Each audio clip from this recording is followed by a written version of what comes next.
Warning. The following may contain concepts, ideas, and/or reflections unique in nature and not yet approved by government and/or corporate entities. This content is for entertainment purposes only and is not intended to stimulate further reflection or to perpetuate additional discourse beyond the scope already outlined by institutional curriculum. All right. We good to go, dude? Yeah, I think so. All right. So today's topic is... Oh, by the way, hello, everybody. So today's topic is going to be... is weakness a virtue?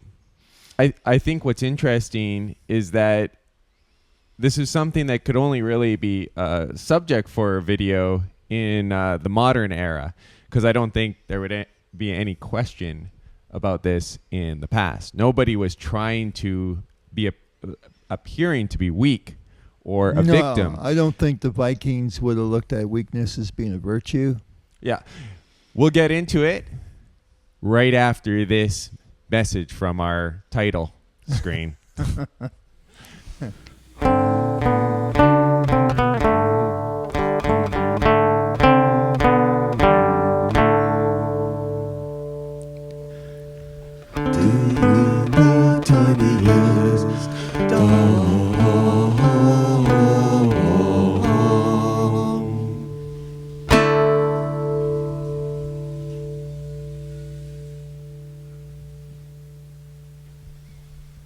All right, so let's get into this. There's a lot to unpackage here.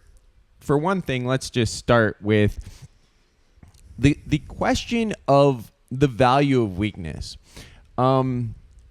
First off, I think, and this is a very big one. I mean, everybody knows, weakness. I mean, you're a victim. Okay, you're not strong.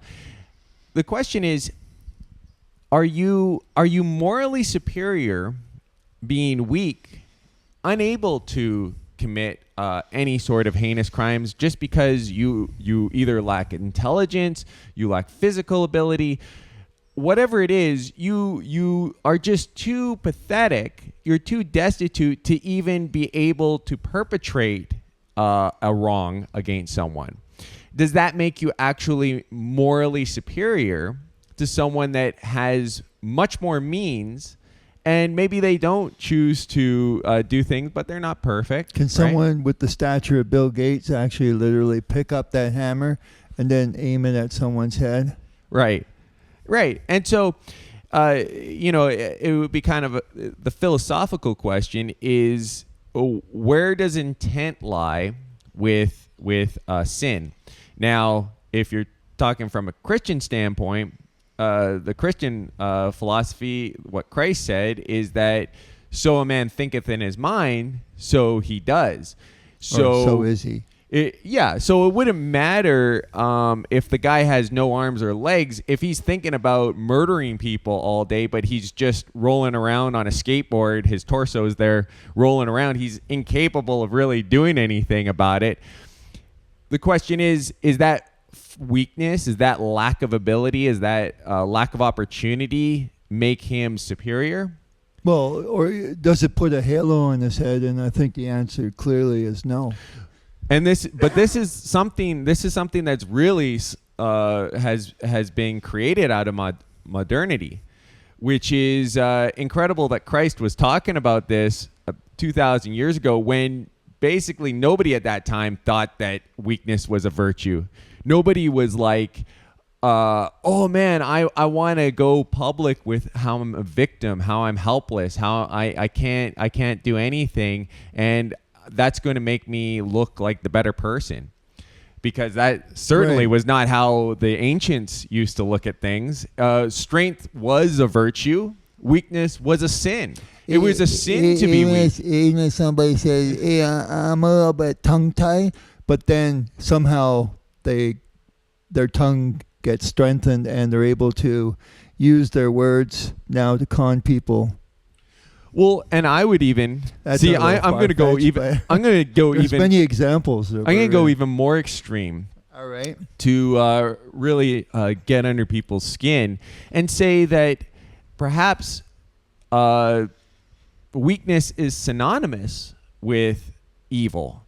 That you cannot have evil when you have 100% strength. And people are going to be like, there's all kinds of examples of someone who is strong, who's evil. Well, it depends on what we define as strength, right? If we are simply saying that strength is physical strength, then yes, of course, then you're going to have contrary arguments and everything like this. But if we're saying that strength really comes from the mind, and that's really where the only place it really comes from, because even a person who's physically strong, it's the mental, being mentally strong is the first thing to get your body moving. It's the mind that's driving the body to go to the gym, to work out, to fight, to whatever it is. It's coming from here. So someone who's mentally weak can't be mentally or physically strong. So it's and there are people that are they're definitely, they're given a bad deal of cards. Fate wasn't too kind to them one day, or right from birth, and physically they're not strong. They're physically weak, but mentally this is where it comes from. Also, I think that there's another thing where people think that if someone is physically weak, that they're automatically not going to be evil or not going to be mentally weak let's keep in mind too, the other form of weakness is financially or on the social economic scale, you're way down there, so you're considered weak. Well, I definitely what would happen though if you had someone like that win the lottery? Does that change who they are now? Well, do they become something that now that their real character could be tested because they have the opportunity to, either be very nice to people around them or very nasty? Well, yeah. I mean, I think there's also two forms. One form of weakness is like societal, which is more environment, your opportunity. What opportunity? Everybody is perfectly fine if you drop them on an isolated island with no one around, because they don't have any opportunity to lie, cheat, steal, kill, rape, whatever it is. They're just by themselves. So unless they're masochistic or they could be sadistically trying to kill every little creature that they see. Yeah, but if there's nobody around but themselves to see it, it's one of those tree falls in the woods doesn't make it sound. But the point is that I think that you're talking about whether you have the opportunity to do something or not. We really shouldn't be judging people because they're strong. It's because their actions are morally reprehensible from any metric, right? In other words, judging someone's actions just because they're the king or they're in a position of power, when any Tom, Dick, and Harry that was in the same position, if they had that opportunity, would take that, would take the same course of action. Or worse. So it's worst. Well, no, but it is a thing of like everybody thinks that they can lead a army better than the commander until they're actually put in that position. Is maybe a good example of where people, when they're at the very bottom of the totem pole, it's easy for them to go, this guy doesn't know what he's doing. He's incompetent. He's a piece of shit, blah, blah, blah, blah. Once he's in that position, though, suddenly shit gets really real for him, and he's like crumbling under pressure like crazy. So it's true. It's not. I think it's very hard for our balance. The balance of humanity is we're always teetering on wanting to go to one extreme or another. So you either have everybody cheerleaders is a cheerleader for those that are exuding strength or in a place of power or position.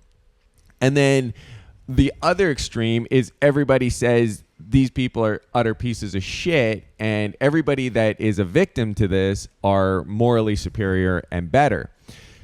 So in that, I would place this argument that sometimes maybe the question could be, are we getting the leadership that we deserve in a sense? If deep down in our own spirit or soul, we know that we would probably, if we were in a place of advantage we would take that same advantage that we accuse other people. So we're really not. It's not that we feel that they're morally inferior to us. We're just jealous that they're in a position to be hedonistic. It would be interesting to do a little role reversal. I mean, I think the Soviets never really practiced this, but I think it was there in theory, is to trade places. So somebody in the inner Communist Party would go down and work at the factory that someone else, and then that person would be moved up, and he would have the cushy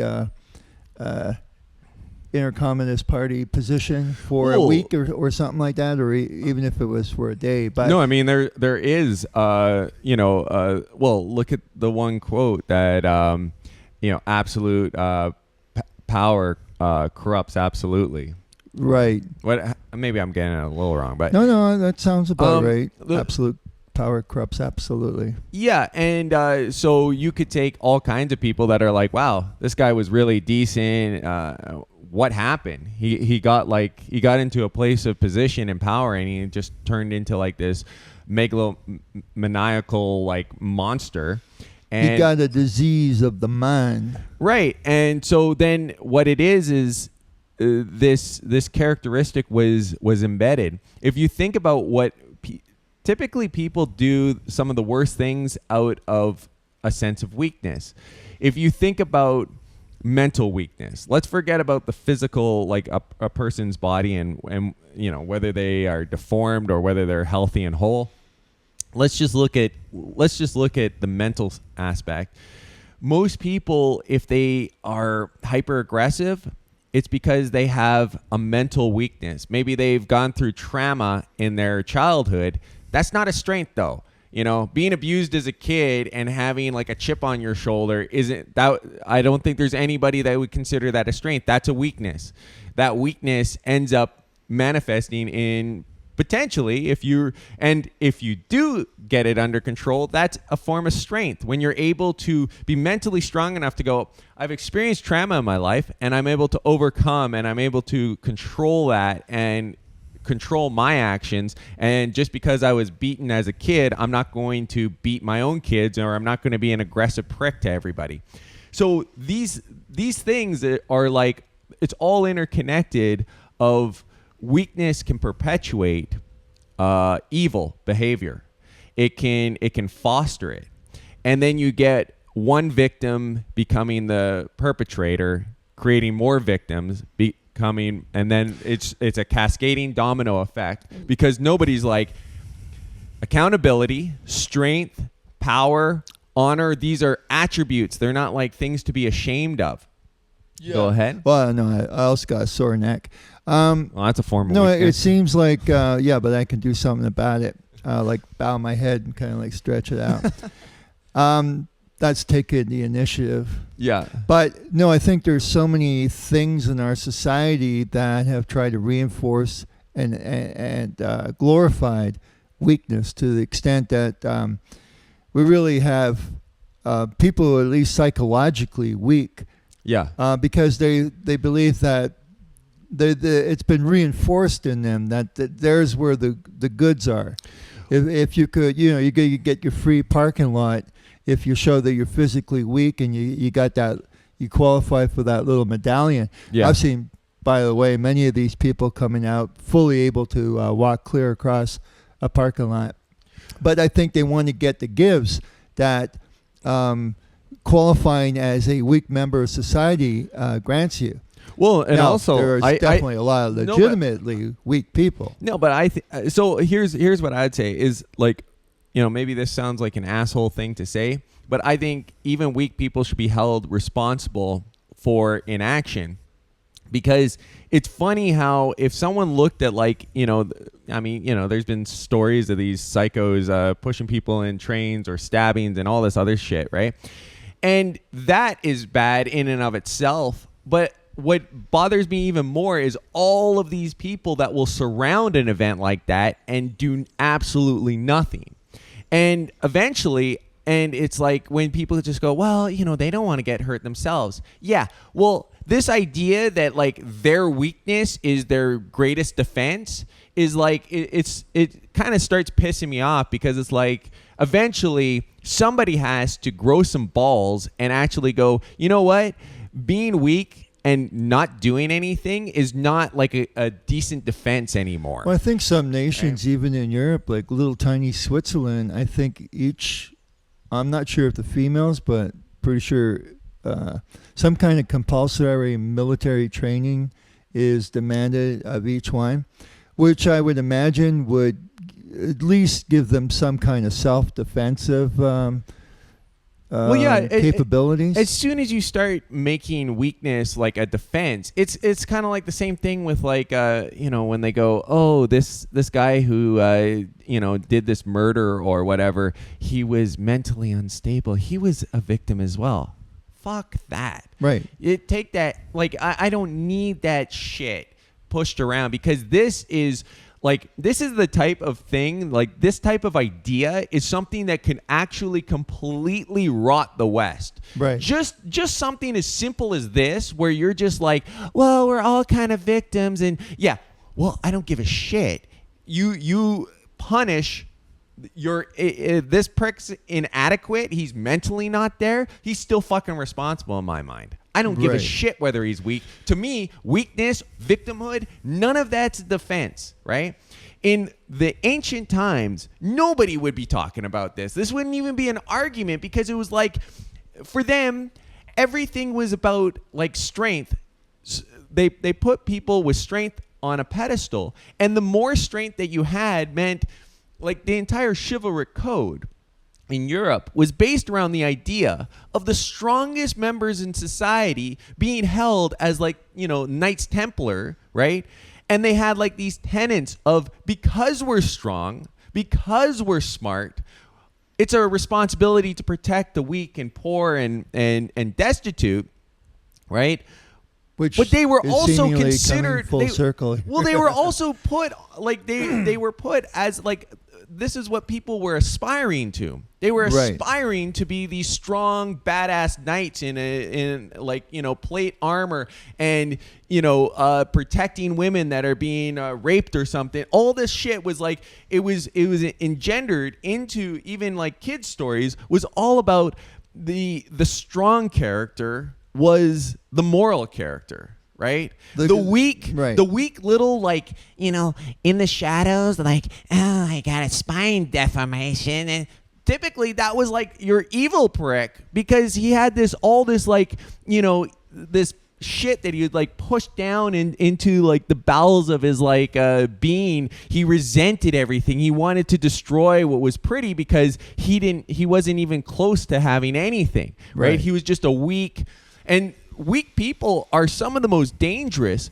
If you look at like a history of treachery in a nation, it's 9 times out of 10, it's always someone weak, someone with a chip on their shoulder, kind of like that. I think if you did even a psychoanalysis of most of your serial killers, they're all coming from some position of weakness, whether it was all this thing of like a victimhood. Oh yeah, he had a mental imbalance. Oh, his father wasn't very supportive. He didn't go out to all of his baseball games. Whatever it is, and like it's said in a way that's almost supposed to like justify the action. And eventually we're going to have to start looking at weakness in a new light. We're going to have to start looking at weakness and going, we should be avoiding weakness like the plague, right? Nobody should be desirous to be called weak. It should be an insult. Right? It should be a pejorative word that you do not want to be called. Or nobody should be desirous of having the plague. So no, but like, okay, look at like, here's another standpoint that comes is like this false sense of humility. And you'll see a lot of people like, they'll play a tennis match and everybody goes like, oh yeah, I'm really, I'm not that good. I'm just, I just got lucky or something like, because everybody wants, they don't want the guy that's like, yeah, I'm the fucking best and I deserve to win. They go, whoa, holy shit. Even if you are the best, I mean, don't fucking say it. There is a certain amount of being a certain magnanimity. Yeah, but graciousness. sometimes, well, I mean, even in winning. no, as but you know opposed to what? just Personally, expecting someone to graciously lose. yeah. Well, I think there's a difference between rubbing your victory in someone's face, but also, to me, like my experience is false humility is like worse. Someone that goes, oh yeah, I don't know what happened. I just got lucky. What are you talking about, luck? I mean, we had like a 2-hour fucking set, like, you know, and now it was just luck. You're the entire idea of like a professional athlete is they're dedicating his entire life to being the best and the best out there, and then after they achieve the thing that they've been working their entire life single-mindedly dedicated towards, we're supposed to go, well, they should just say, yeah, I didn't really know I feel so lucky to be here. That's not how they really feel. This is like a false sense of humility, and the reason why we have this is because people are terrified to be confident in themselves and to be openly confident. Like, yeah, you don't have to be an arrogant prick about it, but you go, yeah, I've dedicated my whole life to playing tennis. That's why I fucking won. Not because, you know, I got lucky. Like there was a wind gust that hit the court just the right angle. Like, no, I mean, I took fate in my own hands, and that's why I won. This guy played well, but I played better, and I beat him. Mm-hmm. Right? And people are terrified of that. That's why so many people will put on a false veneer of humility. To me, when I know that it's false, but right? There is also the problem that arises out of a win-lose situation is that you do run the risk of possibly incurring the resentment of those that lose. Well, this is an example of strength. See, a strong person wouldn't give a shit whether he riles up the ire of someone, because he goes, you know what? That's just going to make for better competition. Right. You know, you really want to beat me? Yeah, bring 100%. Am I afraid of a competition where the other person isn't bringing 100%? This is iron sharpening iron. You don't get like the elite force military where they're like, hey guys, let's do some like 60% effort here. Right? I know sometimes I talk about like military a lot, like as though I was in the military. But no, but this is it. Never was in the military. Every one of these so-called little peacenik countries that portray this, like Canada as an example. Yeah. They have their own industry where they're pumping out their tanks and other weapons and munitions that they sell in the case of current affairs to an area like Ukraine. Yeah, like the entire. But what they want the public to really be weak, because it's much easier to control. Yeah, no, but that's also coming from a standpoint of weakness. So this goes back to, like, I think the biggest problem in the West right now is we have weak people in charge, and weak people want to see other people weakened because they can't hold on to society, the reins of power. These people cannot do that if you have a strong, intelligent population, because a strong, intelligent population is going to go, eventually they're going to go, these people are like maybe the 100,000th best option for leading the nation. Well, yeah, we need to put someone else in charge. Well, and they even do this PR work on some of these candidates. Like, believe it or not, they said that Polyev was maybe a little too rugged. Oh, please. No, we've had babyface prime ministers now for like the last maybe 4 or 5. Yeah, this guy's got like 2 molecules of testosterone rolling around his nutsack, and suddenly this guy who, if you look at the early pictures of this guy, he's got like an oval shape, pasty white skin, these like little spectacles, and this like, pushed over to the side. And they did a little makeover on him. Yeah, but they thought that was maybe too rugged. But I don't. All I'm saying is that I the think start of this guy. Mulroney was maybe the last guy that actually had kind of looked like more of a sort of a rugged sort of individual. Yeah, I for mean, a professional. Look, you don't have to be like a muscle bound no, but they want titan to to be appeal a to all these. leader. Well, they want to appeal to the women. That guy doesn't look threatening. He looks like a little boy. But I think I'll vote for him. No, but and this is another irony is that 9 times out of 10, it's the weak guys that are the psychos. They're the ones that are the dangerous ones.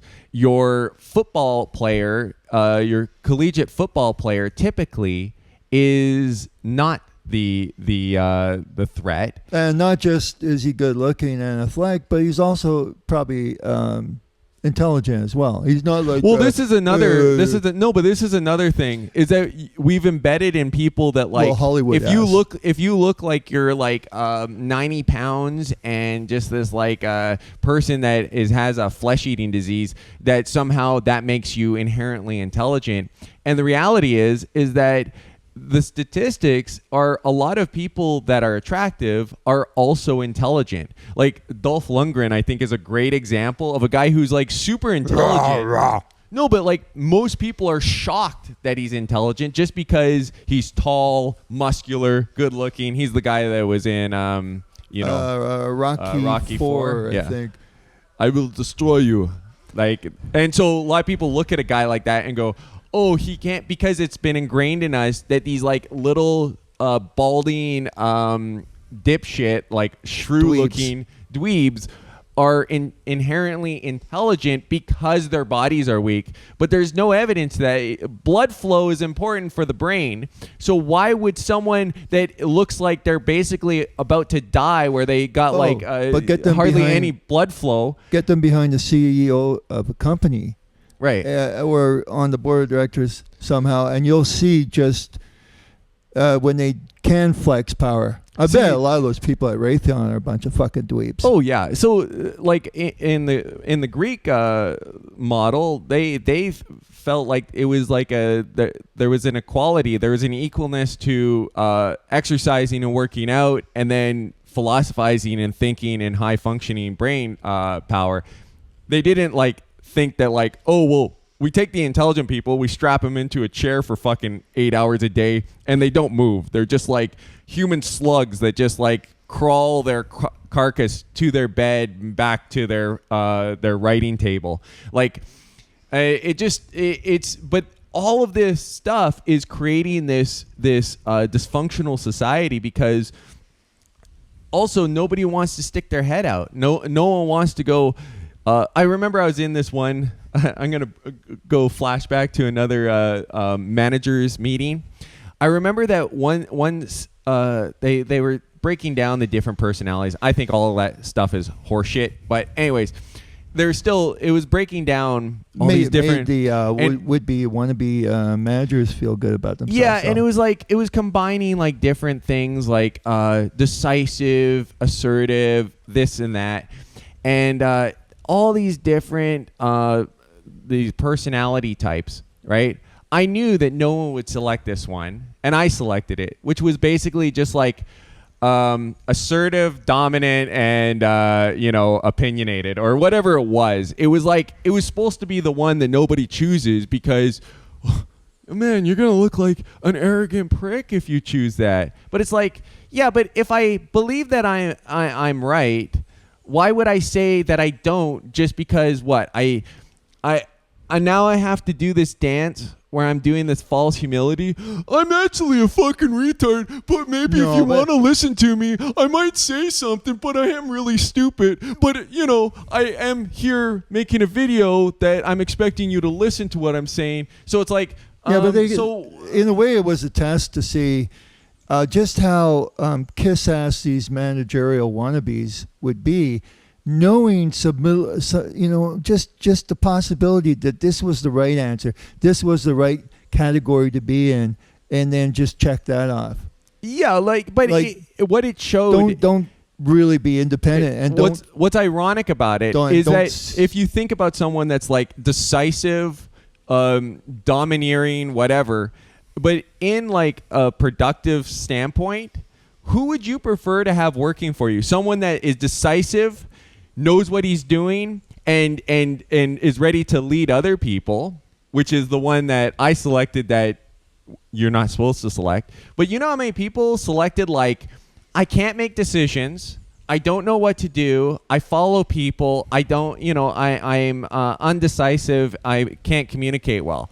Like, to me, those things would be like, that's like, okay, so you don't do anything? Like, why do we even have you hired? Sounds like the first the category that you picked is what they would have deemed is more high-level management.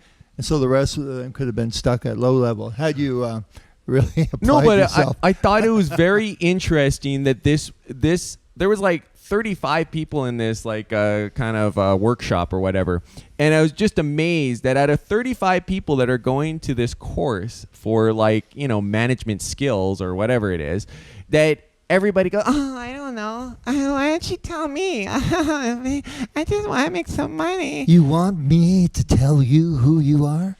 Right. So it's insane that we have to have this conversation that strength is a virtue and weakness is a sin.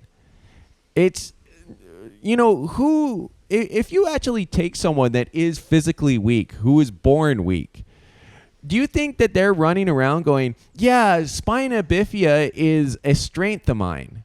Or would they be going, it's a weakness that I have to fight through? I would see it more as a net negative in my life, though. If I could go back and change something, I would get rid of the spinal bifida. I'd have a proper functioning spine. I mean, is this like this is some basic shit, but somehow people think that it's better to be a victim. It's better to have your head down, right? And be as low to the ground as you possibly can. Yeah, get. dude, I think there's a little bit of a difference between someone who's born just with a bad luck of the draws type of thing. No, but I'm saying it's. People who I'm not make saying a career of playing the weak card, yes, the victim. So mental weakness is like a sin. It is bad. It is evil. But I'm using the example of spina bifida to say that it's like it's not a net positive. If the person had a choice, he would be choosing strength. He would be choosing a whole healthy body, not a weak body. Of course, that's the thing to aspire to. Yeah. But I mean, I know that it sounds like I'm stating the obvious, but when you have all these people running around trying to hide behind a veil of, if I'm weak, I'm not guilty. That's bullshit. Or weakness does what not, we do is we're going to put our weak members of society and we're going to catapult them into positions of power. Like maybe we'll have someone with an 80 IQ up there in the rocket, and we'll have everybody else that are kind of like in his category down at mission control. Yeah. Come on. I mean, what we want is we want the most capable, competent people, and anybody who says otherwise just doesn't have any skin in the game. And also, there's weak people are a liability. The reason why people were harsh about bastards, people go, oh, people are so mean. Yeah, it's because most bastards, because they don't have like this tight family unit, they're not inheriting anything. A lot of bastards did not have an idea of, my word is my bond, in a sense. Now, that's not entirely true for everybody that's a bastard, right? But it was true enough that there was enough of these bastards running around that, you couldn't rely upon. They were fickle. They had no connection to their own family, so how could you expect them to have a connection to their country, right? Right. Okay. And in that context, I guess I could see what you mean. Well, there's a lot of people that had even in Canadian history, nobody wanted the Métis because they were mixed blood. They were mixed with the Indians and the French, and nobody wanted them because nobody could trust them to be like either on the side of the Indians or on the side of the French, because you're a bastard. You were So what was your allegiance? And the thing is like now they would say that's horrible, but in a sense, are they wrong? I mean, because you're not You're not going to be like 110% French if you're not 110% French. And so, you know, you got to keep in mind. The maximum is 100%. Oh, is it? Okay. So, you got to think that a lot of times when you're in a war, right, people are like, you're going to go and you're going to die, but you're dying for your people and your country. And then you go, well, I'm only half French. Oh, well, you know, half of you, well, your whole body is going to die, but half of it will feel like it's, you know, doing its duty to its people, right? It's just you lose that, and that's why there's a disconnect. But it's just another example of when you weaken the pot, right?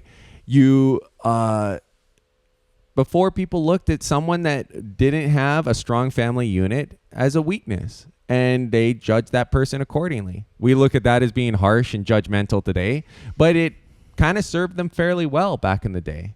And they also looked at people that were strong and capable, and they trusted people that were strong and capable, because a strong, capable person can survive in a multitude of different ways.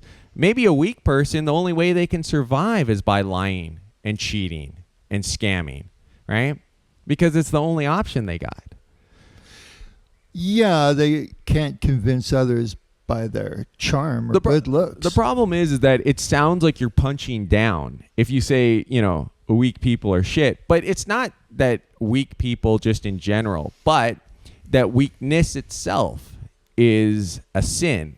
It is not a virtue. And weakness itself is something that we should be avoiding. We should be trying to move in the other direction, the opposite direction. And as soon as weakness becomes a defense, we have a major systemic problem, right? Because people start hiding behind their weakness. Oh, I can't do this. I'm too weak. Well, if weakness is a disgusting, despicable thing, you're not going to want to be hiding behind it, being like, "Oh, I'm a despicable thing." Like, so it's just it's a mental societal mental block when we start using the weakness of someone else as a justification for their actions.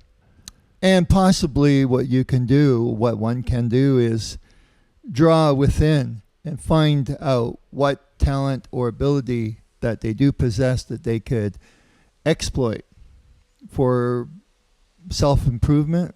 Oh, yeah. Yeah, well, I mean, hey, everything gets better when people are driving themselves to be better individually. Right. I mean, that's not a crazy notion, right? Right. I mean, if everybody is driving themselves to be the best in the best physical shape that they can be, that's a net benefit to everybody. It's not just to us. I mean, it's something that improves the standard of medicine, because you don't have a bunch of unhealthy people that have willfully made themselves unhealthy. You just have the people that have been struck by some circumstance, not of their own volition.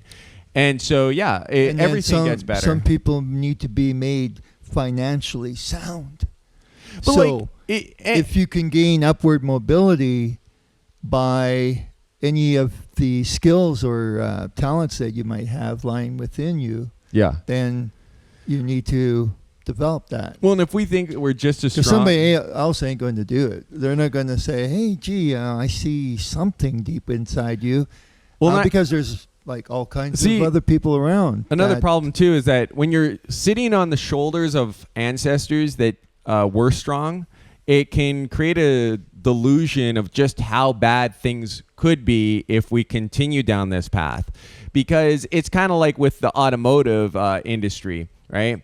There's a world of difference between inventing a combustion engine when none existed yet, and having all the schematics there and just replicating and possibly improving the air intake or the piston shape is not the same. It's not the same as initiate the mental fortitude that it takes to actually create something like this when you don't know that it could possibly work. You don't know how combustion actually could operate, or the pressure and all the other mechanisms that need to go in play. So when you compare like that to where we are today, we're not at the same level just because we have people that build cars, because we're using all that information. If all of our schematics and everything, all of our templates got destroyed, I don't think we'd be able to replicate the combustion engine again. I don't think we have the type of brains because our bar is low. What we're expecting to achieve is we're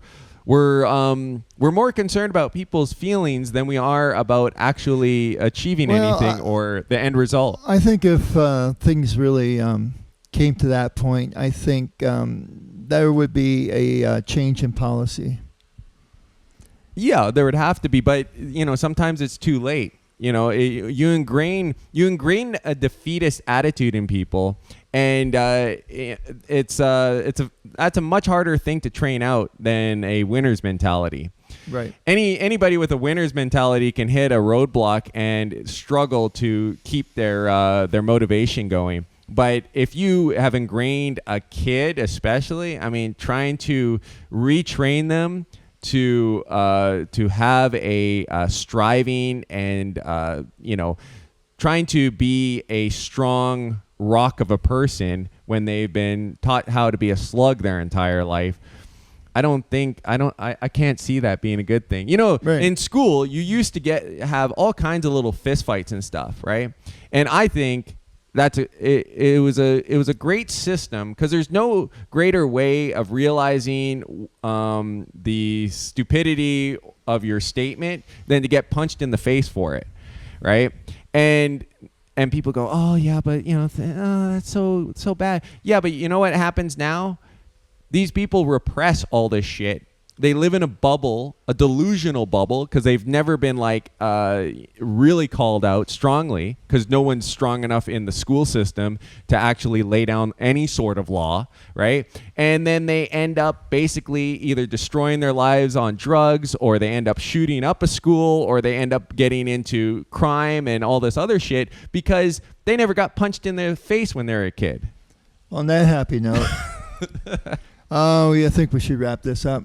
Yeah, it's been going on long. I don't know. I hope that it made sense. I'm not trying to step on any toes specifically, but if your toes happen to get in my way, they're getting crushed. So govern yourself. Govern thyself accordingly. Anyways, yeah, let's break out of this weak-minded thing, and it's not about being perceived as strong. I think some of the strongest people are people that can bear trials and tribulations silently without making a big song and dance. So you don't have to be seen or perceived as a titan, right? That's the ultimate strength, is the person that can silently do something without needing to get validation from other people. That would be the ultimate strength. Someone that can stoically go through the slings and arrows of outrageous fortune and still come out the other side as a true champion. That's what we should be striving for. Or a survivor. not a facsimile of strength, but true strength that comes from within, comes from the soul, comes from the mind. And I'm not here to inspire people. God forbid. But anyways, let's This has become a self-help channel. We're going to be taking calls now.